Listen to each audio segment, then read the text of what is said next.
Science वाला क्या क्या है आप लोग के लिए एटम एंड मॉलिक्यूल्स चैप्टर जो कि लॉन्च हो चुका है। मैं तो जा रहा हूँ पढ़ के टॉप करने, जाओ तुम भी पढ़ो।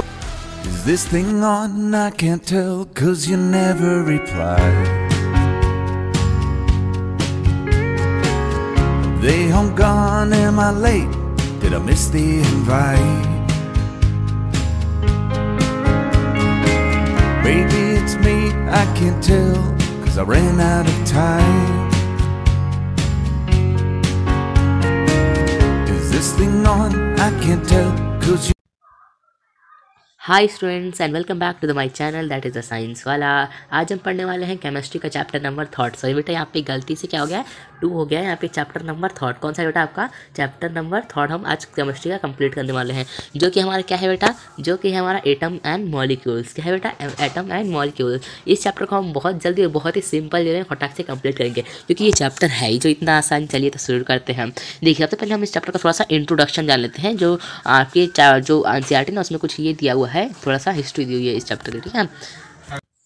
देखो बेटा, तो हिस्ट्री में इसमें क्या दिया हुआ है, ancient Indian and Greek philosophers, जो एक एंशिएंट एंड ग्रीक फिलोसफर हैं, have wondered about unknown and oneness from the matter. वो बहुत ही अच्छी चीज़, मतलब एक मैटर से एक बहुत ही अच्छी चीज़, मतलब उन्होंने हमें बताया जान के, ठीक है। अराउंड 500 BC के अराउंड में। And Indian philosopher Maharshi Kanad, उनका क्या नाम था? Maharshi Kanad. Postulated that if we go on divided matter, अगर हम किसी भी मैटर को डिवाइड करने जाएँ, जिससे कि वो मैटर को पदार्थ कहते थे, we shall get smaller and smaller particles, हम उसके बहुत ही स्मॉलर पार्टिकल्स को, मतलब बहुत ज़्यादा छोटे पार्टिकल्स को पाएंगे। Ultimately strange will come across the smallest particles behind which further divided will not be possible. एक ऐसा पॉइंट है बेटा जिसमें कि हम मैटर को अब उसके आगे डिवाइड नहीं कर सकते, ठीक है बेटा। तो उससे इन्होंने क्या नाम दिया? एटम। क्या नाम दिया बेटा? Atom. He name this particle परमाणु, उसको इन्होंने इसको क्या नाम दिया? परमाणु। जिससे कि बाद में कई फिलोसफर ने जाकर क्या नाम दिया इंग्लिश में? एटम, ठीक है। अनदर फिलोसफर पगघड़ कद्यानम, ठीक है बेटा। ये पगघड़ कन्यानम है जो बेटा, इन्होंने क्या दिया? ये जो एटम का वर्ड है, उन्होंने वो दिया। देखिए यहाँ पे क्या लिखा है? Doctrine had said that these particles exist combined from, ये जो पार्टिकल्स हैं वो मतलब अब ये कई चीज़ों मतलब कंबाइंड होके बनते हैं, ठीक है बेटा। अराउंड द सेम ईयर्स, मतलब उसी के मतलब 500 BC के एड्स में ही एंशिएंट ग्रीक फिलोसफर थे बेटा, जिन्होंने डेमोस्ट्रेट्स एंड द लीकफिफ्स, ठीक है बेटा, suggested the same coined the term atom. उन्होंने क्या सजेस्ट किया? एटम। बेटा ये जो साइंटिस्ट थे बेटा, इन्होंने टर्म दिया एटम, ये लोगों ने अपना टर्म नहीं दिया था। अब पद्धड़ और ये हम जो हमारे कन्नड़ महाराज मतलब थे ये लोग साइंटिस्ट, इन्होंने एटम का नाम नहीं दिया था, ठीक है बेटा। इन्होंने नाम दिया, मतलब यहाँ पे जो है डेमोस्ट्रेट्स एंड द लिस्फ्यू ने इनका नाम दिया। अब देखिए नीचे क्या आता है? Antoine L lead the foundation of a chemical science. Chemical science की खोज किसने की थी बेटा? एंटोनी एल ने। By the establishing from important laws chemical combination, कुछ इम्पॉर्टेंट केमिकल कॉम्बिनेशन की आविष्कार करके, ठीक है बेटा। अब हम चलते हैं, देखते हैं लॉ ऑफ केमिकल कॉम्बिनेशन। अब लॉ ऑफ केमिकल कॉम्बिनेशन क्या होते हैं? देखिए, देखो यहाँ बेटा लिखा हुआ है, 1 second. There are 2 law of chemical combination, 2 law of chemical combination होते हैं। गिव आफ्टर एक्सपेरिमेंट, इसे जो एटम का एक्सपेरिमेंट था उसके बाद ये लॉज दिए गए, जिन्हें दिया गया था, जो सबसे पहला 2 लॉ दिए गए थे, ठीक है बेटा। तो जो पहला लॉ था law of conservation of mass, जो कि दिया था एंटोनी एल ने, ठीक है। और जो दूसरा लॉ है क्या बेटा? लॉ ऑफ कांस्टेंट प्रोपोर्शन, जिसे कि दिया था जॉसफिल एल ने, ठीक है बेटा। इन्होंने मतलब इन दोनों लोग ने मिलकर ये क्या दिया था बेटा? Law of conservation of mass, और एक लोगों ने दिया लॉ ऑफ कांस्टेंट प्रोपोर्शन, ठीक है बेटा। अब हम आ जाते हैं अपने नेक्स्ट टॉपिक पे। अब देखिए लॉ ऑफ केमिकल कॉम्बिनेशन क्या होता है। तो यहाँ पे अब देखिए हम इसकी एक्टिविटी भी इसमें करेंगे एनसीईआरटी की, ठीक है। तो अब ये देखिए law of chemical combination of mass, ठीक है। State that mass can neither be created and neither be destroyed in chemical reaction. जो केमिकल रिएक्शन होता है बेटा, कोई भी उसमें मास कभी भी क्रिएट नहीं किया जा सकता, ठीक है बेटा। ना उसे डिस्ट्रॉय किया जा सकता है, ना उसे क्रिएट किया जा सकता है। The mean that during a chemical reaction के समय द सम ऑफ मासेस, जो मासेस के सम है, दैट रिएक्टेंट, वो क्या कहलाते हैं बेटा? रिएक्टेंट। जैसे कि मान लीजिए कोई भी केमिकल रिएक्शन के दौरान एक हाइड्रोजन है और एक ऑक्सीजन है, जो दोनों के मास होता है उसे क्या कहते हैं? रिएक्टेंट कहते हैं, ठीक है बेटा। दैट प्रोडक्ट रिमेन अनचेंज, उसके जो प्रोडक्ट होता है बेटा वो अनचेंज्ड नहीं, मतलब वो कभी भी चेंज नहीं होते, ठीक है बेटा। अब ये रिएक्टेंट प्रोडक्ट क्या होता है ये मैं आपको बता रहा हूँ, ठीक है। Take some some sodium sulphate solution in a कोलियन फ्लैग। ये जो एक कोलियन फ्लैग मतलब इस जार को कहते हैं बेटा, ठीक है। इसमें कुछ आप सोडियम सल्फेट ले लीजिए एंड सम बैरियम क्लोराइड, और उसमें कुछ बैरियम क्लोराइड ले लीजिए, ठीक है। इन अ इग्निशन ट्यूब, एक इग्निशन ट्यूब में, ये देखिए इग्निशन ट्यूब में या क्या लिया हुआ है, बेरियम क्लोराइड लिया हुआ है, ठीक है। Hanging the ignition tube in the flock, इसको जो फ्लक में ना बेटा ये जो डिब्बा है उसमें इसको हैंग कर दीजिए। बाय द थ्रेड की मदद से, and pot of the cork, और जो पॉट का कॉर्क है उसे मतलब कॉर्क से बंद कर दीजिए। Find the masses of the flock on a balance, अगर आप इसे मासेस को बैलेंस पे मतलब क्या करें बेटा, इसको अगर आप मेजर करें तो मासेस क्या आएगा, देखिए अब यहाँ पे मास क्या आया 300.223 ग्राम मान लीजिए मास आया, ठीक है बेटा। देन टाइल्ड द फ्लैक, जो फ्लैक है बेटा इसको मतलब इसमें पानी के अंदर जार के अंदर गिरा दीजिए। अभी आपने इसको बांधा था, हम इसके अंदर गिरा दीजिए। Chemical reaction take place sodium chloride, अब जो केमिकल रिएक्शन हुआ वो क्या बन गया, सोडियम क्लोराइड बन गया। And the barium sulphate are found, जो बेरियम सल्फेट है वो फाउंड हो गया, ठीक है बेटा, फॉर्म्ड हो गया। Then find the masses of the flask again, अब जो इसका मास है उसको एक बार और मेजर कीजिए, ठीक है बेटा। इट्स रिमेन सेम, मतलब वो जो है उसी मास पे एकदम एग्जैक्ट है, मतलब इसमें केमिकल रिएक्शन तो हुआ लेकिन इसके मास क्या हो गए, एकदम सेम थे। It will be seen that the sum of the masses of the reactant and product remain unchanged, जो इसके मासेस में था रिएक्टेंट और प्रोडक्ट के वो अनचेंज, मतलब उसमें कोई भी चेंज नहीं हुआ, ठीक है बेटा। तो अब हम चलते हैं अपने नेक्स्ट टॉपिक पे। अब देखिए हमारा नेक्स्ट टॉपिक क्या है, अब है लॉ ऑफ कांस्टेंट प्रोपोर्शन। क्या है बेटा, लॉ ऑफ कांस्टेंट प्रोपोर्शन। तो देखिए इसमें क्या लिखा हुआ है, देखिए state that in a chemical compound, कोई भी केमिकल कंपाउंड में द एलिमेंट, जो एलिमेंट होते हैं आर ऑलवेज प्रेजेंट, उसमें एलिमेंट हमेशा प्रेजेंट होते हैं in a definite proportion by the mass, definite proportion by the mass के थ्रू उसमें क्या होता है, एलिमेंट्स एकदम डेफिनेट प्रोपोर्शन में प्रेजेंट होते हैं उस एलिमेंट किसी भी कंपाउंड में, ठीक है बेटा। किसी भी कंपाउंड में जो एलिमेंट्स होते हैं वो प्रेजेंट होते ही होते हैं, ठीक है बेटा, ठीक। तो ये देखिए बेटा एलिमेंट और एटम में फ़र्क क्या है, देखिए जो एलिमेंट की सबसे छोटी इकाई बेटा उसे हम क्या कहते हैं, क्या कहते हैं बेटा, उसे एटम कहते हैं। मान लीजिए ये एक एलिमेंट है, ठीक है बेटा, ये एक क्या है, एलिमेंट। अगर आप इसमें से छोटा सा पार्ट निकालें तो हम उसे क्या कहेंगे, एलिमेंट, एटम, जिसे क्या फर्दर डिवाइड नहीं कर सकते। और कंपाउंड में एलिमेंट क्या होता है, मतलब जैसे आप ये मान लीजिए एक कंपाउंड, ये पूरा एक कंपाउंड है, अगर आप इसका एक पार्ट निकाल दें तो आप उसे क्या कहेंगे, एलिमेंट कहेंगे, ठीक है बेटा। ये जो होता है एकदम डेफिनेट प्रोपोर्शन में, लॉ ऑफ कांस्टेंट प्रोपोर्शन में डेफिनेट प्रोपोर्शन में प्रेजेंट होता है जो एलिमेंट होता है बाय द मास के थ्रू, ठीक है बेटा। इसका एक एग्जांपल ले सकते हैं, water, H2 always contain 2 element, जो H2 होता है वो ऑलवेज 2 एलिमेंट्स का करता है, कंटेन करता है। पहला होता है हाइड्रोजन, दूसरा होता है ऑक्सीजन, ठीक है बेटा, वो 2 हाइड्रोजन और 1 ऑक्सीजन कंटेन करता है, ठीक है। Hydrogen and oxygen combine together in a same ratio, जो हाइड्रोजन एंड ऑक्सीजन होते हैं वो सेम रेशियो में हमेशा कंबाइन होते हैं। जैसे जो हाइड्रोजन है उसका मास कितना है, 1 है, ठीक, और ये क्या है, ऑक्सीजन का मास कितना होता है बेटा, 16 होता है, ठीक है। तो अगर हम इसका मास क्या हो गया, मतलब ये जो हाइड्रोजन है वो तो 2 है, तो यहाँ पे हम क्या लिखेंगे, 2:16 हो जाएगा ना बेटा, ठीक। अगर हम इसको कट सिंप्लीफाई करें तो 1:8 हो जाएगा बाय द मास, मास के थ्रू ये क्या हो जाएगा, 1:8 हो जाएगा, ठीक है। मतलब ये एक कांस्टेंट प्रोपोर्शन है, 1:8 आ रहा है। ये 1:8 कैसा है मैंने आपको बता दिया। अगर आप इसमें थोड़ा सा भी ऊंचा नीचा कर दें, मतलब आप ये 2 को 6 बना दें और 16 को 17 कर दें तो ऐसा नहीं चलेगा, तो वो पानी फाउंड नहीं होगा, H2O नहीं बनेगा, ठीक है, बाय द मास, ठीक। अब देखिए दूसरा example, if 9 gram of water, अगर आप 9 gram of water is decomposed we get 1 gram of hydrogen and 8 gram of oxygen. जब हम 9 ग्राम ऑफ वाटर को डिकम्पोज करते हैं तब हमें क्या मिलता है, 1 gram of hydrogen and 8 gram of oxygen. मतलब हम जब पानी को क्या कहते हैं बेटा, केमिकल मेथड से तोड़ेंगे तो उसमें हमें क्या मिलेगा, 1 ग्राम ऑफ क्या मिलेगा, hydrogen and 8 gram of oxygen. क्यों, लेकिन जो 2:16 के फॉर्म में होता है, हमने सिंप्लीफाई किया था बेटा, यहाँ पे 1:8 आया, ठीक है बेटा। तो इस तरह 1:8 के फॉर्म में होते हैं। अगर हम इसे थोड़ा सा भी ऊपर नीचे कर दें तो ये बिगड़ जाएगा, तो ये नहीं बनेगा, ठीक है। अमोनियम, अब देखिए ammonium NH3 always contain 2 elements. जो अमोनियम होता है वो हमेशा 2 एलिमेंट्स को कंटेन करता है। पहला होता है नाइट्रोजन एंड दूसरा होता है हाइड्रोजन। ये कंबाइन होते हैं, आपस में कंबाइन होते हैं एकदम फिक्स्ड रेशियो में। ये कंबाइन होते हैं 14:3 बाय द मास में, ठीक है। 14:3 के फॉर्म में ये क्या होते हैं बेटा, हमेशा कंबाइन होते हैं, ठीक है बेटा। अब हमारा आता है next topic, that is the Dalton atomic theory. Dalton atomic theory, अब देखिए डेल्टन एटॉमिक थ्योरी क्या कहती है। सबसे पहले आप ये जान लीजिए कि डेल्टन एटॉमिक थ्योरी आखिर दी कब गई थी। इसको दिया था डेल्टन ने, जो कि एक पुअर फैमिली में बॉर्न हुए थे 1766 में। डेल्टन ने एटॉमिक थ्योरी मतलब कब दी थी, 1808 में इन्होंने रिसर्च करने के बाद क्या दी थी, अपनी डेल्टन की एटॉमिक थ्योरी दी, ठीक है बेटा। तो इन्होंने अपने एटॉमिक मतलब थ्योरी में क्या बताया, matter is a made up of a tiny particles called atom. जो ऑल मैटर होते हैं बेटा वो किसके बने होते हैं, एक टाइनी टाइनी पार्टिकल्स के, बहुत सारे पार्टिकल्स के बने होते हैं, ठीक है। एटम आर इनविजिबल, हम एटम्स को देख नहीं सकते, and can't be created and can't be destroyed in the chemical reaction, और हम इसे केमिकल रिएक्शन में बना या बिगाड़ नहीं सकते, मतलब खत्म भी नहीं कर सकते और बना भी नहीं सकते एटम्स को, ठीक है बेटा।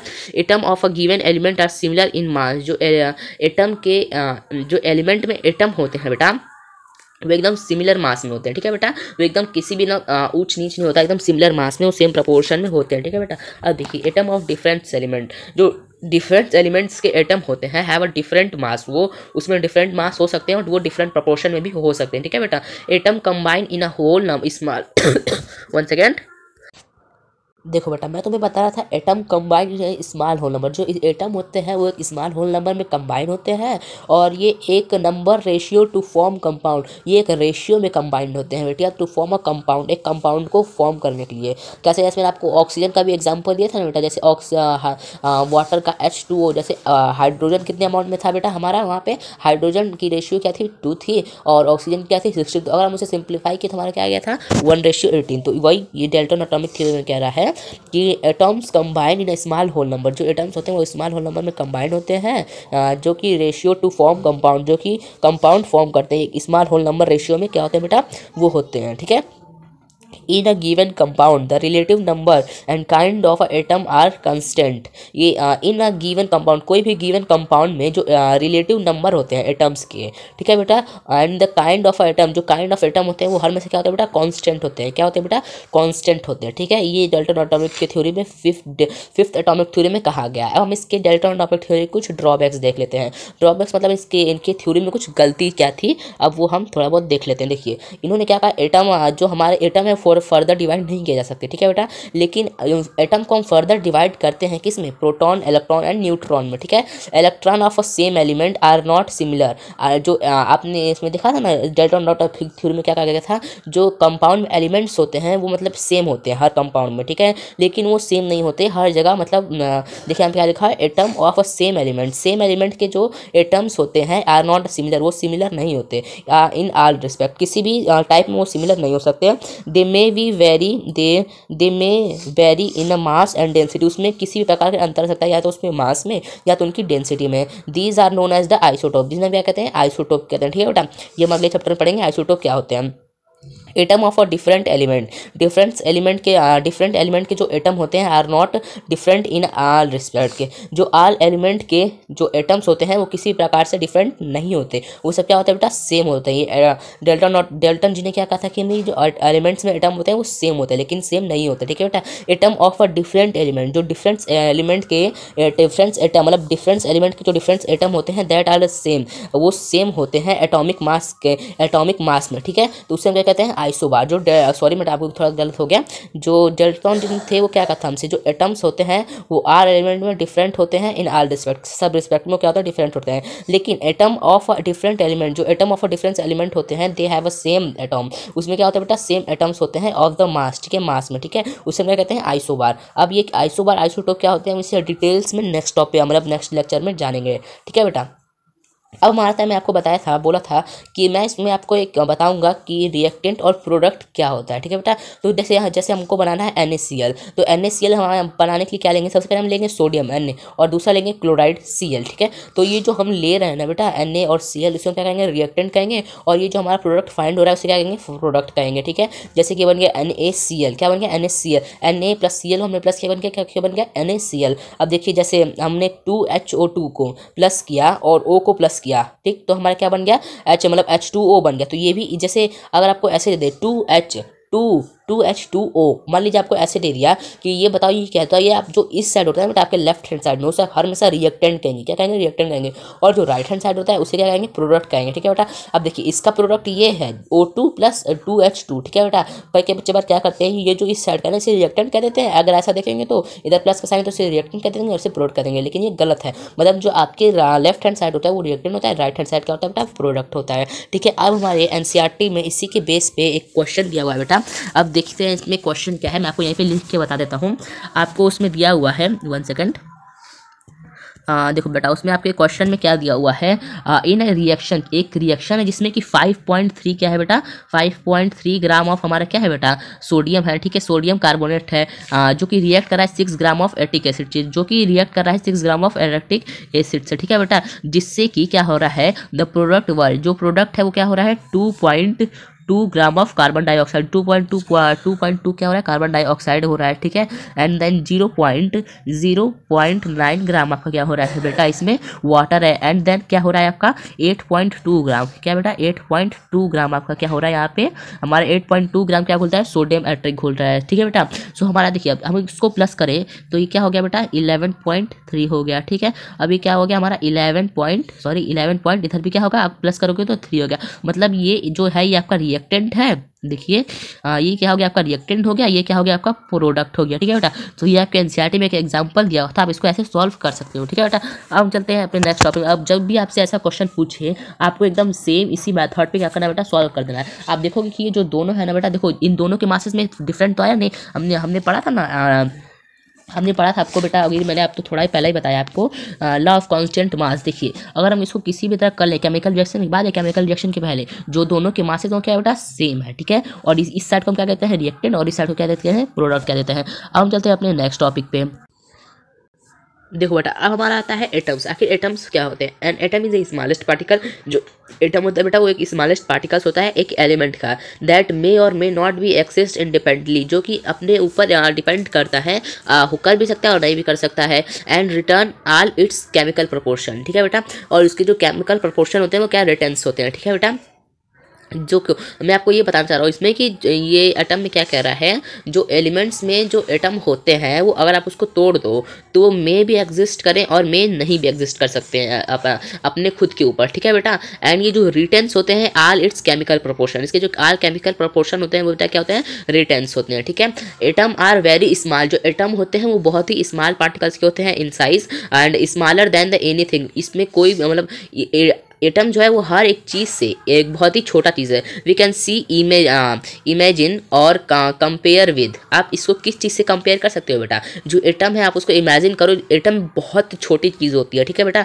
मतलब ये समझ लो कि बहुत ज़्यादा छोटी चीज़ होती है। देखो आप इसका देखिए, atom radius is measured in a nanometre, जो एटम के रेडियस होते हैं वो नैनोमीटर होता है, क्या बताओ, nanometre. 1 nanometre is equal to, पता है बेटा कितना होता है, 1 nanometre is equal to 10⁻⁹ nanometre होते हैं। 1 नैनोमीटर में सोचो बेटा कितना छोटा होता होगा, 10⁻⁹ मीटर होते हैं, ठीक है बेटा। और 1 मीटर इसको आप क्या कह सकते हो बेटा, 10⁹ नैनोमीटर, ठीक है बेटा। एग्जांपल्स आप क्या ले सकते हो, atomic radius of an element, atomic radius of an atom of hydrogen, जो हाइड्रोजन होते हैं बेटा उसमें जो एटम्स की साइज क्या, रेडियस क्या होती है, उसमें होती है 10⁻⁻10 मीटर। सोचो बेटा कितना छोटा होता होगा। The radius of a molecules of a water is 10⁻9 metre, जो मॉलिक्यूल्स होते हैं वाटर में उसकी क्या रेडियस होती है बेटा, 10⁻⁹ मीटर। सोच लो बेटा कितना छोटा होगा। अब यहाँ पे एक वर्ड आ गया है मॉलिक्यूल्स। आखिर मॉलिक्यूल्स क्या होते हैं, जो बेटा ग्रुप्स ऑफ एटम को हम क्या कहते हैं बेटा, मॉलिक्यूल कहते हैं, ठीक है। अब हमारा आता है आखिर जो सिंबल, देखिए अब सिंबल्स से यहाँ पे कुछ देखो, अब हम यहाँ पे कुछ सिंबल्स देख लेते हैं। देखिए यहाँ पे क्या दिया है, symbols of an atom of a different element, ठीक है। देखिए the symbol of an atom are represented by the letter, जो सिंबल्स ऑफ लेटर्स होते हैं एलिमेंट के, जो सिंबल्स होते हैं उसको लेटर से रिप्रेजेंट करते हैं। पहले इसको क्या होता है पता है बेटा, जो मॉडर्न हिस्ट्री जब नहीं थी, मॉडर्न केमिस्ट्री जब नहीं आई थी बेटा, तो हम एलिमेंट्स को कई सारे बहुत ही टफ सिंबल से रिप्रेजेंट करते थे, जो कि आपके एनसीईआरटी में देखा, आप उसको देख सकते हो, लेकिन वो बहुत टफ था, तो इसीलिए इसको साइंटिस्ट ने अब इसको लेटर से, ग्रीक लेटर होता है, मतलब समझ लीजिए बेटा इसका कॉपर का कुछ ग्रीक लेटर नाम होगा, तो इसका सिंबल क्या रख दिया, सी यू, इसका सिंबल हमने क्या रख दिया, इसलिए सी यू। पहले का 2 अक्षर हमने रखते हैं, या फिर जो फर्स्ट लेटर होता है उसे कैपिटल भी रखते हैं, ठीक है बेटा। The symbols of some element are represent by the 1 letter, जो कुछ सिंबल्स होते हैं जो 1 लेटर से रिप्रेजेंट करते हैं, और कुछ सिंबल्स होते हैं जो उसके 2 लेटर से रिप्रेजेंट किया जाता है। If the symbols has only 1 letter it should be written by, जो पहला लेटर होता है बेटा एलिमेंट्स को रिप्रेजेंट करते हैं उसको हम कैपिटल लेटर से, पहले लेटर को हम किससे रिप्रेजेंट करते हैं, कैपिटल लेटर से। And if symbol has a 2 letter, इसमें कोई भी 2 सिंबल भी हो सकते हैं या 1 लेटर भी हो सकता है, then it's first letter should be capital, जो कि पहला लेटर होता है वो कैपिटल होता है, एंड द सेकंड लेटर भी स्मॉल, जो सेकंड लेटर होता है वो क्या होता है, स्मॉल होता है, ठीक है बेटा। अब यहाँ पे देखिए हमारे पास कुछ एलिमेंट्स है। पहला है अमोनियम है, आर्गन है, बरियम है, बोरॉन है। ठीक है बेटा, ये कई सारे एलिमेंट्स है जो कि आपके एनसीईआरटी में दिया है। आपको ये लर्न करना बहुत ज़्यादा ज़रूरी है। ठीक है बेटा, तो ये आप याद कर लेना। सो आपको 1 से 20 तक में एलिमेंट्स के नेम आपको इसमें याद करने पड़ते हैं, लेकिन आप अब याद कैसे करोगे? ठीक है बेटा, तो आपको मैं एक बहुत अच्छी ट्रिक बताता हूँ याद करने की 1 से 20 तक। अब यहाँ पे आप देखिए, आप ऐसे याद कर सकते हो, हाय हेलो भोली। सो आप इसको देखिए, एक ट्रिक है इसको याद करने की। पहले हम आपको 10 तक बताता हूँ, आप 10 तक कैसे याद कर सकते हो। देखो, हाय हेलो लिसन भोले बच्चों सी न्यूज़ ऑन फ्राइडे नाइट। तो आप इसको ऐसे याद कर सकते हो, हाय हेलो भोले बच्चों सी न्यूज़ ऑन फ्राइडे नाइट। तो हाई से क्या हो जाएगा? हाइड्रोजन। ही से क्या हो जाएगा? हीलियम। एंड देन एल से क्या हो जाएगा? लिथियम। बी से बरेलियम। बी ए से बोरॉन। सी से देखिए, सी से आपको सी लिख सकते हो। जैसे आप सी की स्पेलिंग होती है SEE, तो आप इसको बस सी लिखो, सी। ठीक है, तो सी से हमारा क्या हो जाएगा? कार्बन हो जाएगा। सी न्यूज़। ठीक है, तो न्यूज़ को आप क्या सकते हो? एन लिख सकते हो। न्यूज़ किससे पहले होता है? एन से, तो इसके आप क्या बना सकते हो? नाइट्रोजन बना सकते हो। ऑन का क्या हो जाएगा बेटा? ऑन से ओ आप देखो, पहले ओ आ रहा है ऑन में, तो उसमें क्या बन जाएगा? ऑक्सीजन। अब फ्राइडे से फ्लोरीन, और एन से नियॉन, ये छुप गया नीचे नियॉन। सो एन से नाइट से क्या जाएगा बेटा? हमारा नियॉन। अब हम देख लेते हैं 10 जो आगे और है वो क्या है। अब 10 का तरीका और क्या याद करने का? देखिए, अब जो आगे 10 बचे उसको कैसे याद करेंगे? तो वो है बेटा, जैसे आप इसको एक ट्रिक है याद करने की, उससे कर सकते हो, ना मांगो अलादीन से पेप्सी सोडा कोका कोला और काजू कतली। अब अलादीन से भी आप काजू कतली कोका कोला तो नहीं मांगोगे, तो यही कह रहा है, ना मांगो अलादीन से पेप्सी सोडा कोका कोला और काजू कतली। ठीक है बेटा, जिसमें कि आप Na से सोडियम बना सकते हो, Mg से मैग्नीशियम बना सकते हो, Al से अल्मोनियम बना सकते हो, Si से सिलिकॉन बना सकते हो, P से फॉस्फोरस बना सकते हो, S से सोडियम बना सकते हो, और सोडियम नहीं बेटा, जो आप एस से भी बना सकते हो। ठीक है, और एस से सोडियम, और सी से कोका कोला से क्या बना सकते हो? Cl chlorine. ठीक है बेटा, क्लोराइड। ठीक है, और और से क्या बना सकते हो? Ar जैसे आर्गन। ठीक है बेटा, काजू कतली के आप के से क्या बना सकते हो? पोटेशियम, और सी से बना सकते हो कैल्शियम। ठीक है, तो ये मैंने आपको याद करवा दिया। अब हम चलते हैं अपने नेक्स्ट टॉपिक पे, देखते हैं क्या है। देखो बेटा, हमने ट्रिक से तो सिंबल देख लिया, अब देखते हैं इसका सिंबल्स आखिर होते क्या है। ठीक है बेटा, देखिए, the symbols of element are represented by the letter. ये तो हमने बता दिया आपको, जो सिंबल्स होते हैं एलिमेंट्स के रिप्रेजेंट, ये तो मैंने आपको सब बता दिया। ठीक है, अब इन सबके सिंबल्स क्या होते हैं? देखो बेटा, यहाँ पे लिखा हुआ है एल्युमिनियम का Al, मैंने आपको अभी उससे तो बताया, ट्रिक से तो बताया। अब जैसे देख लो क्या क्या है, कॉपर के Cu, नाइट्रोजन के N, ठीक है बेटा, आर्गन के Ar, फ्लोरीन के F, ऑक्सीजन के O, ठीक है, बेरियम के Ba, गोल्ड के Au, पोटेशियम के K। ये सब जो आपके एनसीईआरटी में दिया हुआ चार्ट, ये बहुत इंपॉर्टेंट है। बोरॉन का B, हाइड्रोजन का H, सिलिकॉन का Si, ब्रोमीन का Br, आयोडीन का IC, सिल्वर का Ag, ठीक है, सिलिकॉन का Si, ठीक है बेटा, सोडियम का Na, सल्फर का S। ठीक है बेटा, तो ऐसे मतलब जो कार्बन है, देखिए कार्बन का C है, क्लोरीन का C है। मतलब आपको इस चैप्टर में 20 तक याद करना जो है पीरियोडिक टेबल, वो बहुत ही ज़्यादा इंपॉर्टेंट है आपका। इसमें अगर आप 20 तक याद कर लेते हो तो आपका काम इस चैप्टर में बन जाएगा। ठीक है बेटा, अगले चैप्टर में भी काम आएगा 20 तक। ठीक है, अब देखते हैं हम अपना नेक्स्ट टॉपिक। देखिए,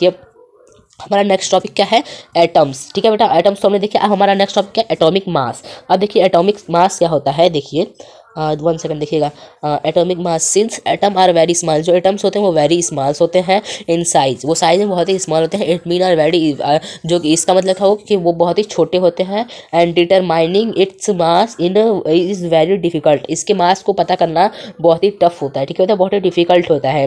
so the mass of an atom is compared with the mass of a standard atom. इसके मास को कंसिडर मतलब नापना बहुत ही ज़्यादा मुश्किल होता है, तो इसकी मास को किससे कंपेयर किया जाता है बेटा? Standard atom. ठीक है बेटा, the atom which considered as a standard, जो एटम स्टैंडर्ड की तरह कंसीडर्ड होता है, वो क्या है? देखिए, एटम्स फॉर कंपेयरिंग, उसको स्टैंडर्ड से क्यों करते हैं? For comparing masses of their atoms, क्योंकि ताकि हम उसके जो मासेज हैं नॉर्मल एटम के और स्टैंडर्ड एटम के, उसके मास को कंपेयर करके उसका मास निकाल सके। ठीक है बेटा, इसका होता है जो बेटा, इसको हम कार्बन 12, इसका जो मास होता है बेटा, ये स्टैंडर्ड एटम का इसका मास क्या होता है? कार्बन 12। ठीक है बेटा, atom whose atomic mass is 12 U। ठीक है, एटॉमिक मास यूनिट को हम किससे रिप्रेजेंट करते हैं बेटा? U से, AMU से करते हैं, लेकिन हम इसको लिखते क्या है? U। ठीक है, तो इसका क्या हो गया बेटा? तो हुज एटॉमिक मास जो क्या होता है बेटा? 12 U होता है। ठीक है बेटा, एक एटम का मास क्या हो गया? 12 U। ठीक है, one atom mass unit U is the mass of 1/12। ये जो मास वन एटम ऑफ, ये देखो बेटा वन एटम मास यूनिट, जो वन एटम मास यूनिट होती है इज द मास ऑफ, ये जो मास है किसका 1/12, ये कार्बन के 1/12 के मास के इक्वल होता है। ठीक है बेटा, इसलिए हम इसे कार्बन 12 एटम कह देते हैं। ठीक है बेटा, the atomic mass of an element, जो एटॉमिक मास होता है किसी भी एलिमेंट का इज डिफाइंड एज, वो किस तरह डिफाइंड होता है, the average mass of one atom, जो एक वन एटम का एवरेज मास होता है of the element compared with, जो कि एक भी एलिमेंट्स में जो एक एटॉमिक मास का एक एवरेज एटॉमिक मास जो होता है, एटम का मास जो होता है उसको कंपेयर किससे किया जाता है 1/12 ऑफ द मास कार्बन, मतलब 1/12 के मास से कार्बन से कंपेयर किया जाता है, मतलब C 12 C से कंपेयर किया जाता है, मतलब 12 एटम्स के उसको कंपेयर किया जाता है, मतलब 12 उससे क्या करते हैं नॉर्मल एटॉमिक मास के एलिमेंट्स में से हम क्या करते हैं कंपेयर करते हैं। ठीक है बेटा, atomic mass of some element, atomic mass है यहाँ पे कुछ एलिमेंट्स जैसे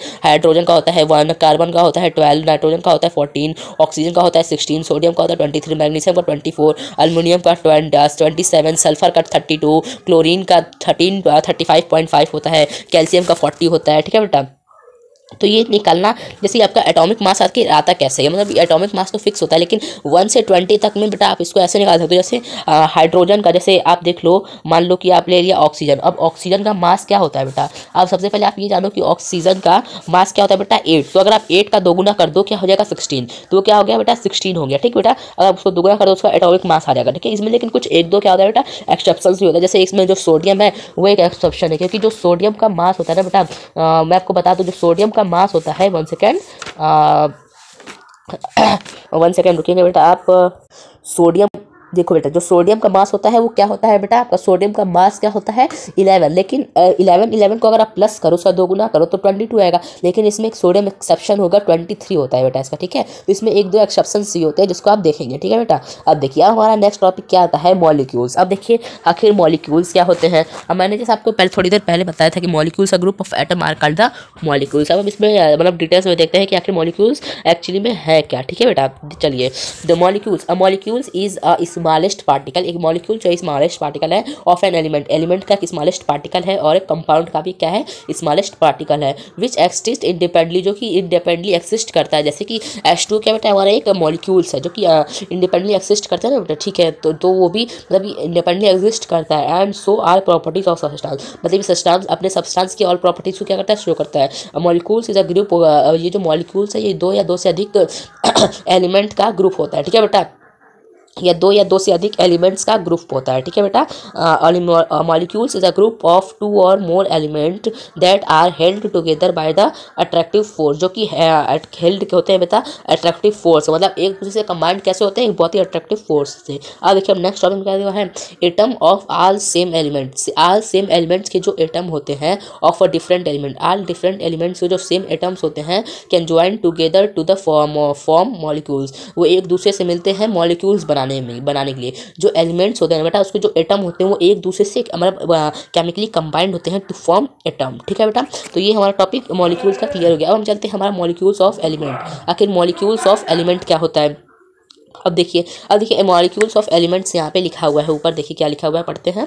देखिए molecules of an element consist atom of a same element, जो मॉलिक्यूल्स ऑफ एलिमेंट होता है consist atom of same element, उसमें मतलब सेम एलिमेंट्स होते हैं, किसी एलिमेंट्स में जो एटम्स होते हैं वो सेम कंसिस्टर्स होते हैं। Molecules of a same element, किसी भी मॉलिक्यूल्स के सेम सम एलिमेंट्स, जैसे किसी भी कोई भी मॉलिक्यूल्स एलिमेंट्स ले लो जिसके मॉलिक्यूल्स होंगे वो कंटेनिंग ओनली वन एटम, जो वो कंटेन करेंगे ओनली वन एटम, क्या कंटेन करेंगे only one atom, and molecules of a some element, जो मॉलिक्यूल्स के जो कुछ एलिमेंट्स होते हैं बेटा कंटेनिंग 2 और मोर एलिमेंट, और कुछ 2 या 2 से अधिक एलिमेंट्स को कंटेन करते हैं। ठीक है, atomicity of an element, atomicity of an element क्या होता है, देखिए is the number of an atom represented in the one molecules of an element. ये जो देखो बेटा एटॉमिसिटी क्या होता है, मतलब किसी भी एटम में कितना, मतलब किसी भी मॉलिक्यूल्स में किसी भी एलिमेंट में कितना आपका एटम प्रेजेंट है, उसी को क्या कहते हैं बेटा एटॉमिसिटी ऑफ एन एलिमेंट कह देते हैं। ठीक है बेटा,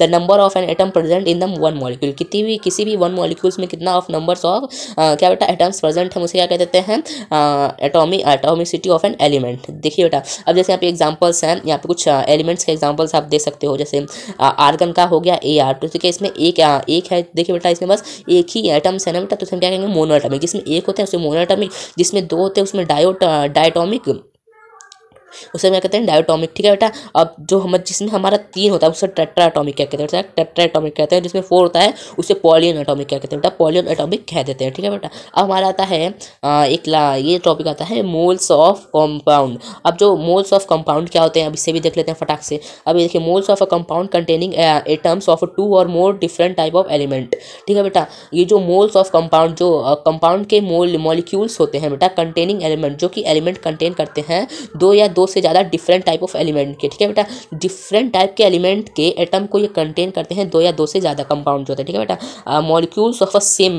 सम एलिमेंट, जो यहाँ पे कुछ एलिमेंट्स के मॉलिक्यूल्स दिए हुए हैं, देखिए ये जैसे ये कंपाउंड हो गया हमारा H2O HNO NH3 हो गया, अमोनियम हो गया, कार्बन डाइऑक्साइड हो गया, CO2 हाइड्रोक्लोराइड एसिड हो गया, HCl नाइट्रिक एसिड, HNO3 हो गया, ठीक है, सल्फ्रिक एसिड H2SO4 हो गया, ठीक है। तो इसमें कंबाइनिंग एलिमेंट इसमें मतलब कौन कौन से एलिमेंट जुड़े हैं उसे क्या कहते हैं कंबाइनिंग एलिमेंट। हाइड्रोजन इसमें क्या जुड़ा है, हाइड्रोजन ऑक्सीजन, इसमें हाइड्रोजन, इसमें कार्बन ऑक्सीजन, इसमें हाइड्रोजन क्लोरीन, इसमें नाइट्रोजन ऑक्सीजन जुड़े हैं, इसमें हाइड्रोजन सल्फर और ऑक्सीजन जुड़े हैं। अब इसमें आता है नंबर्स कितने प्रेजेंट हैं, numbers of atom of an element. इसमें नंबर्स ऑफ एटम कितने प्रेजेंट हैं हम वो देखते हैं। इसमें देखिए 2 हाइड्रोजन है, इसमें 1 ऑक्सीजन है, इसमें 1 नाइट्रोजन है, 3 क्या बेटा इसमें हाइड्रोजन है, इसमें 1 कार्बन है, 2 ऑक्सीजन है, इसमें 1 हाइड्रोजन है, 1 क्लोरीन है, इसमें 1 हाइड्रोजन है, 1 नाइट्रोजन है, और इसमें क्या है बेटा HNO3 में 3 इसमें एक और क्या है 3 ऑक्सीजन भी है इसमें, और इसमें सल्फर डाइऑक्साइड में क्या है 2 हाइड्रोजन, 1 सल्फर और 4 ऑक्सीजन प्रेजेंट है, ठीक है बेटा। ये कॉन्सेप्ट था आपका क्लियर हो गया। अब हम चलते हैं अपने नेक्स्ट टॉपिक पे। देखो बेटा अब हमारा नेक्स्ट टॉपिक आता है आयंस। अब आयंस क्या होता है, compound containing metal and non metal elements containing charge particles are called ion. जो कंपाउंड होते हैं वो क्या करते हैं बेटा, कंटेन करते हैं मेटल और नॉन मेटल, और ये जो चार्ज मतलब अपने ऊपर लेते हैं, इसके ऊपर जो चार्ज होता है उसे क्या कहते हैं आयंस, क्या कहते हैं बेटा, क्या कहते हैं आयंस। देखिए आप लिखा है कंपाउंड कंटेनिंग मेटल और नॉन मेटल। जो कंपाउंड है वो कंटेन करते हैं क्या, मेटल और नॉन मेटल, मतलब वो एलिमेंट को कंटेन करते हैं और जो उसके ऊपर चार्ज होते हैं एलिमेंट्स के ऊपर उसे क्या कहते हैं आयंस कहते हैं, ठीक है बेटा। अब देखिए an ion is a charge particle, एक जो आयन है वो चार्ज पार्टिकल से हैविंग पॉजिटिव और नेगेटिव चार्ज, जिसके पास पॉजिटिव और नेगेटिव चार्ज दोनों होता है। अब positively charge ions is called cation. जो जिसके पास पॉजिटिव चार्ज होता है, जिस आयंस के पास पॉजिटिव चार्ज होता है उसे क्या कहते हैं बेटा कैटायन कहते हैं, ठीक है बेटा। And the negatively charge of ions, negative जो जिस पे नेगेटिव चार्ज होता है बेटा हम उसे क्या कहते हैं एनायंस, क्या कहते हैं बेटा एनायंस कहते हैं। अब वैलेंसी क्या होता है, इसमें एक टॉपिक आ जाता है। देखिए वैलेंसी क्या होता है, is the combining capacity of an element, कितना एलिमेंट कंबाइन हो सकता है उसे हम क्या कहते हैं बेटा वैलेंसी कहते हैं, क्या कहते हैं वैलेंसी। जैसे यहाँ पे लिखा हुआ is the combining capacity of an element is called valency, ठीक है बेटा। अब यहाँ पे बेटा आप देखिए यहाँ पे कुछ एग्जांपल्स है आयंस के विद इट्स वैलेंसीज, कुछ वैलेंसीज के साथ, ठीक है बेटा। Some common ions with their valencies, ठीक है बेटा। ये आपके एनसीईआरटी में ये आपको लर्न करना बहुत ज़्यादा जरूरी है, क्योंकि इस पे जो न्यूमेरिकल्स बनते हैं बेटा बस इसी पे बेस्ड होते हैं, ठीक है बेटा। और आप जब तक लाइफ टाइम जब तक आप केमिस्ट्री पढ़ोगे, ठीक है बेटा, ये लाइफ टाइम की बात करो, मेरे बातों पर ध्यान देना, ठीक है बेटा, तब तक ये आपको काम आने वाला है, इसलिए आपको ये बहुत ज़्यादा जरूरी है याद करना, ठीक है। तो आप चाहो तो इसे अभी याद करो बेटा पॉज करके वीडियो। ये बेटा ये बहुत ज़्यादा इंपॉर्टेंट है, ठीक है बेटा, ठीक है। तो ये बहुत ईजी भी है, जैसे सोडियम का Na इस पर चार्ज का होता है प्लस, तो आपको इसके चार्ज को अभी याद करने की जरूरत नहीं है, बस आप इसके वैलेंसीज को याद करिए और इससे क्या याद करिए आप सिम्बल्स को याद करिए। जैसे इसका देखिए यहाँ पे देखिए सोडियम का Na, ठीक, पोटेशियम का K, सिल्वर का Ag, कॉपर का Cu, मैग्नीशियम का Mg, कैल्शियम का Ca, फिर जिंक का Zn, आयरन का Fe, फिर कॉपर का Cu, अल्मोनियम का Al। अब इसके आते देखिए हाइड्रोजन का H, हाइड्राइड का H, क्लोराइड का Cl, ब्रोमाइड का Br, हाइड्राइड का I, ऑक्साइड का O2, ठीक है बेटा, ऑक्साइड का क्या है O2, नाइट्रेट का क्या है N3, ठीक है बेटा, अल्मोनियम का क्या है NH4, ठीक है बेटा, हाइड्रोक्साइड का OH, ठीक, नाइट्रेट का HO3, ठीक, हाइड्रोजन कार्बोनेट का HO3, ठीक, HCO3 होगा, कार्बोनेट का CO3 2, ठीक है बेटा, एंड देन सल्फेट का CO3 2, ठीक, वैलेंसी 2, ठीक है बेटा, सल्फेट का क्या है SO4 2, ठीक है, वैलेंसी 2 मतलब पोटेशियम का PO वैलेंसी 3। अब देखिए बेटा यहाँ पे कहीं कहीं आप देखोगे जैसे कि आप यहाँ पे देख रहे होगे, यहाँ पे देखिए सल्फेट में नीचे क्या लिखा हुआ है, देखिए यहाँ पे कार्बोनेट में भी आप देख सकते हो। जैसे यहाँ पे देखिए कार्बोनेट में क्या लिखा हुआ है CO3 वैलेंसी 2, मतलब इसकी जो वैलेंसी है ना बेटा वो 2 है, लेकिन ये 3 क्या लिखा है, मतलब 3 मतलब इसमें जो ऑक्सीजन है ना वो 3 टाइम्स ऐड हुआ है। क्या कितने टाइम्स ऐड हुआ है बेटा, 3 टाइम्स ऐड हुआ है। अब इसके कुछ एग्जाम्पल्स देख लेते हैं, ठीक है बेटा। देखिए रिटन केमिकल फार्मूला, अब हम केमिकल फार्मूला को कैसे लिखते हैं, ठीक है बेटा। अब देखिए यहाँ पे मेथड क्या है इसको लिखना है, ऊपर थोड़ा सा इंस्ट्रक्शंस देख लेते हैं। Right the symbol of formula of an element और ions so that the symbols of an metals or positive ions is no left, ठीक। and symbol formula of an ion metal और negative ions is the on the right, ठीक है बेटा। ये जो मतलब आपको ये बता रहा है, जो आपकी वैलेंसी होती है वो आपकी राइट हैंड साइड के ऊपर होती है और जो सिंबल्स होते हैं मतलब वो भी ऊपर होते हैं। Right the valencies of an element, किसी भी वैलेंसी एलिमेंट के वैलेंसी को जो लिखते हैं हम, और आयंस बिलो, उसके आयंस को क्या कहते हैं बेटा, नीचे लिखते हैं, ठीक है बेटा। जो उसके आयंस कितने आयंस उसको नीचे लिखते हैं, वैलेंसी को क्या लिखते हैं, ऊपर लिखते हैं। मैंने आपको बताया एलिमेंट्स और आयंस, ठीक है बेटा। क्रॉस ओवर, अगर हम उसको क्रॉस कर दें मतलब उसके वैलेंसीज को अगर हम आपस में क्रॉस कर दें, ठीक है बेटा, तो हमारा क्या बन जाएगा, वो केमिकल फार्मूला बन जाएगा। Polyatomic ions should be enclose, जो पॉलीएटॉमिक आयंस होते हैं बेटा वो इनक्लोज हो सकते हैं ब्रैकेट में, उसको हम ब्रैकेट में इनक्लोज करके लिखते हैं before the writing formula. Writing formulas के लिखने से पहले हम उसको इनक्लोज करते हैं ब्रैकेट में, जो कि पॉलीएटॉमिक आयंस होते हैं। अब देखिए यहाँ पे फार्मूला ऑफ हाइड्रोजन क्लोराइड, जैसे यहाँ पे हाइड्रोजन क्लोराइड का फार्मूला क्या है, देखिए हाइड्रोजन का सिंबल क्या होता है H, क्लोराइड का क्या होता है Cl, हाइड्रोजन की वैलेंसी क्या है 1, क्लोराइड की क्या है 1। अब इसको अगर हम मतलब क्या करते हैं क्रॉस कर दें तो हमारे क्या बन जाएगा HCl, ठीक है बेटा। अब हमारा दूसरा क्या हाइड्रोजन सल्फेट का, अब देखिए यहाँ पे क्या हो जाएगा, हाइड्रोजन की वैलेंसी होती है 1, सल्फेट की होती है 2, अगर हम इसको क्रॉस करते हैं तो हाइड्रोजन के देखिए हाइड्रोजन पे 2 H2S बन जाएगा, ठीक है, H2S बन जाएगा। आप इसी तरह किसी भी केमिकल के फॉर्मूले को बना सकते हो, ठीक है बेटा। अब देखिए मैग्नीशियम है Mg, मैग्नीशियम का सिंबल है Mg, क्लोराइड का है Cl, तो Mg की वैलेंसी है 2, क्लोराइड की वैलेंसी है 1। अगर इसको ट्विन टंग कर दे मतलब ट्विन टंग मतलब बेटा हम इसको क्रॉस कर दें तो हमारा क्या बन जाएगा MgCl2, ठीक है। अब आता है formula of carbon tetra atomic, formula of tetra chloride, formula of tetra chloride का क्या होगा बेटा, जो अब देखिए Cl जो कार्बन का फार्मूला है वो क्या है 4 है, और क्लोराइड का क्या है Cl है, तो हमारा जो वैलेंसी क्या है इसकी कार्बन की 4 है और ये हमारा क्लोराइड की क्या है 1 है, ठीक। तो हम इसमें क्या करेंगे, इसमें क्रॉस कर देंगे, तो अगर हम इसमें क्रॉस करें तो Cl के पास 4 हो जाएगा और C के पास क्या हो जाएगा 1 हो जाएगा, तो ये हमारा फार्मूला क्या बन जाएगा CCl4, ठीक है बेटा। ये कुछ एनसीईआरटी के बहुत ही फेमस एग्जांपल्स हैं, जाकि ये जो डायरेक्ट क्वेश्चन मतलब एग्जाम में आपके उठ के आ सकते हैं बेटा, ठीक है। तो इससे आप इसको रट ही लेना, सोच लो, ठीक है बेटा। अब देखिए हम यहाँ पे हमारा क्या आ रहा है नेक्स्ट टॉपिक, देखिए हमारा नेक्स्ट क्या है फार्मूला ऑफ कैल्शियम ऑक्साइड का। कैल्शियम ऑक्साइड का कैसे कर सकते हैं, जैसे कैल्शियम का हो गया वैलेंसी 2 और इसका सिंबल हो गया Ca, ऑक्साइड का हो गया 2 वैलेंसी 2, और वो सब क्रॉस कर दो तो ये दोनों आपस में देखिए बेटा ये 2 अपने लिखोगे ये आपस में कट जाएंगे, तो हमारा क्या बन जाएगा CaO2, ठीक है बेटा। ये क्या बनेगा CaO2। देखिए अब यहाँ पे एक चीज़ आ गया, यहाँ पे क्या लिखा हुआ है हाइड्रोजन। अब देखिए कैल्शियम हाइड्रोक्साइड का क्या है, Ca की वैलेंसी हो गई 2 और ऑक्साइड की क्या हो गई वैलेंसी 1। अब हम क्या करेंगे Ca को 1 से इंटू करेंगे और OH को 2 से करेंगे, ठीक है बेटा। तो अब देखिए CaOH ब्रैकेट में 2 लिखेंगे, क्या बेटा ब्रैकेट में 2, मतलब जब भी हमारा हाइड्रोक्साइड आ जाए उसको ब्रैकेट में कर देते हैं, ठीक है बेटा। तो ऐसे ही कुछ फॉर्मूलेज हैं, आप इसको देख सकते हो, ठीक है बेटा। आप इसको करिएगा घर पे, मतलब बैठ के प्रैक्टिस करना, ये आपका बनेगा बहुत अच्छे से, ठीक है बेटा। और अपने से भी कुछ बना के करना, और मैं डिस्क्रिप्शन में भी कुछ इसका आपका प्रैक्टिस क्वेश्चन दे दूंगा, उसे भी कर लेना, ठीक है, जिससे कि आपका डाउट पूरा क्लियर हो जाएगा, ठीक है बेटा। ठीक है, तो अब चलते हैं अपने नेक्स्ट टॉपिक पे, देखते हैं क्या है।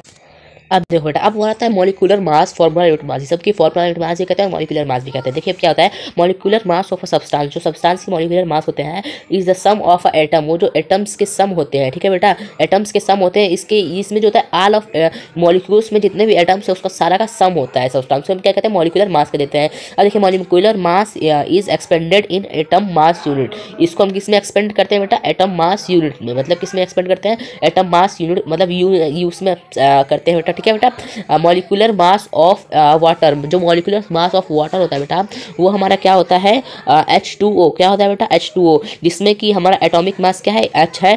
देखिए H एटॉमिक मास है हमारा, जिसमें कि कितने हैं एटॉमिक, उसमें आप कितने एटम आपको उसमें दिख रहे हैं 1, और ठीक है बेटा। और जो ये हमारा एटॉमिक मास ऑफ ऑक्सीजन, इसमें आपको कितने एटम्स दिख रहे हैं 60, मतलब एटॉम, इसका वैलेंसी कितना होता है बेटा, वैलेंसी मतलब एटॉमिक मास इसका कितना है 16U है, क्या बेटा 16U है। और हाइड्रोजन का एटॉमिक मास क्या है 1U है, ठीक है बेटा। तो मॉलिक्यूलर मास का निकालने के लिए क्या करेंगे, हाइड्रोजन का रखेंगे 1 और नीचे 2 दिया हुआ है, जिसमें 2 से इंटू करेंगे एंड देन हम इसमें प्लस कर देंगे 10, ठीक है बेटा। हम इसमें क्या प्लस कर देंगे 10, और इसको तो हमारा हो जाएगा, देखिए अब हम इसको इक्वल करेंगे तो 2 + 16 हो जाएगा। सो बेटा यहाँ पे जो 10 लिख गया यहाँ पे 16 रहेगा, ठीक है, क्योंकि हमारा जब ऑक्सीजन का एटॉमिक मास क्या हमारा 16 है, तो हम यहाँ पे 16 रहेगा, 10 लिख गया गलती से, ठीक है। इसको मैं 1 सेकंड सही कर देता हूँ, अभी यहाँ पे 16 रहेगा, ठीक है बेटा, सॉरी यहाँ पे 16 रहेगा, ठीक, यहाँ पे 10 नहीं रहेगा, तो 1 सेकंड, यहाँ पे 10 नहीं रहेगा, फिर 16 रहेगा, ठीक है। तो यहाँ पे 16 हो गया, तो यहाँ पे क्या हो जाएगा 2 + 16 = 18 यूज का हो जाएगा। अब ऐसे ही अब इसका मॉलिक्यूलर मास निकाल सकते हो नाइट्रिक एसिड के, जैसे जिसका फॉर्मूला नाइट्रिक एसिड का फॉर्मूला क्या होता है HNO3, ठीक है, तो क्या होता है HNO3। तो हाइड्रोजन का मास क्या हो गया 1U, हाँ वो क्या क्या हो गया 1U, नाइट्रोजन का 14U, ऑक्सीजन का 16U। ठीक है, हम इसमें क्या करेंगे 1 + 14 + 16 × 3 कर देंगे तो हमारा आंसर निकल के क्या आ जाएगा 63U। अब हमारा आता है नेक्स्ट टॉपिक। अब देखिए हमारा नेक्स्ट टॉपिक क्या है बेटा। देखो बेटा अब हमारा क्या आता है mole concept. Mole concept of a substance is that amount of substance. ये मोल कॉन्सेप्ट जो सब्सटेंस का होता है वो अमाउंट ऑफ सब्सटेंस होता है जो कि कंटेन करता है नंबर्स ऑफ पार्टिकल्स। उसमें पार्टिकल्स कितने मतलब एटम और मॉलिक्यूल्स और उसमें आयंस कितने, उसे क्या कहते हैं मोल कॉन्सेप्ट कहते हैं। That represented in 12 gram of carbon, जिसको हम रिप्रेजेंट करते हैं किससे 12 ग्राम ऑफ कार्बन के, मतलब उसमें 1/12 पार्ट ऑफ क्या होता है कार्बन का होता है। ठीक है बेटा, तो इसको हम कैसे करते हैं C12 से हम इसको रिप्रेजेंट कर सकते हैं कार्बन 12 से। ठीक है बेटा, द नंबर्स ऑफ पार्टिकल्स मतलब जो नंबर्स ऑफ एटम होते हैं वो रिप्रेजेंट होते हैं किससे 12U ऑफ कार्बन से, मतलब C12 से उसको रिप्रेजेंट करते हैं जो कि होता है 6.022 × 10⁻23। This number is called the Avogadro number. उसको क्या कहते हैं एवोगाड्रिक नंबर कहते हैं। ठीक है बेटा, अब मोल रिप्रेजेंटेड 2 थिंग्स। ये जो मोल्स है ये रिप्रेजेंट करता है 2 चीज़ों को, जो कि पहला होता है it represented a defined number of particles. ये नंबर्स ऑफ पार्टिकल्स को आपको दर्शाता है, जैसे एटम मॉलिक्यूल्स ऑफ आयंस, किसी भी कंपाउंड में एटम मॉलिक्यूल्स ऑफ आयंस के मतलब जो उसमें कितने हैं वो दर्शाता है, इक्वल टू जो कि इक्वल है किसके 6.022 × 10⁻23 के। एंड दूसरा इट रिप्रेजेंटेड अ डेफिनिट मास। ये जो डेफिनिट मास को रिप्रेजेंट करता है ऑफ सब्सटेंस जो कि इक्वल होता है ग्राम एटॉमिक मास के ऑफ ऑन एलिमेंट, जो कि ग्राम एटॉमिक मास के एलिमेंट्स के इक्वल होता है, और द ग्राम मॉलिक्यूलर मास के ऑफ अ कंपाउंड, और ग्राम एलिमेंट के ग्राम मॉलिक्यूलर मास कंपाउंड के भी इक्वल होता है। ठीक है बेटा, अब जैसे gram atomic mass of element it mass expanded in gram, इसकी जो मास होता है वो ग्राम में एक्सपेंड होता है। ठीक है बेटा, जैसे gram atomic mass of oxygen का क्या होगा O2, तो इसमें क्या हो गया O की वैलेंस एटॉमिक मास क्या होता है 16 और इसमें 2 है तो इसमें क्या होगा 32 हो गया। अब जैसे हम एक और एग्जांपल ले सकते हैं H2O का। ठीक है, तो H की वैलेंसी क्या मतलब एटॉमिक मास क्या होता है 1 एंड देन इसमें कितना है 2 है × 2 करेंगे प्लस 16 करेंगे तो हमारा इक्वल्स टू क्या आ जाएगा 18 ग्राम आ जाएगा। ठीक है बेटा, ये बस यही मोल कॉन्सेप्ट होता है। जैसे इसको कोई मोल कॉन्सेप्ट अभी कभी भी आपसे एग्जाम में पूछा जाता है, मतलब ये एग्जाम पॉइंट से बिल्कुल इंपॉर्टेंट नहीं है, बस आपको इस पर न्यूमेरिकल्स आ जाते हैं ऐसे, तो आप इसको ऐसे सॉल्व कर सकते हो। अगर आपको क्या होता है बेटा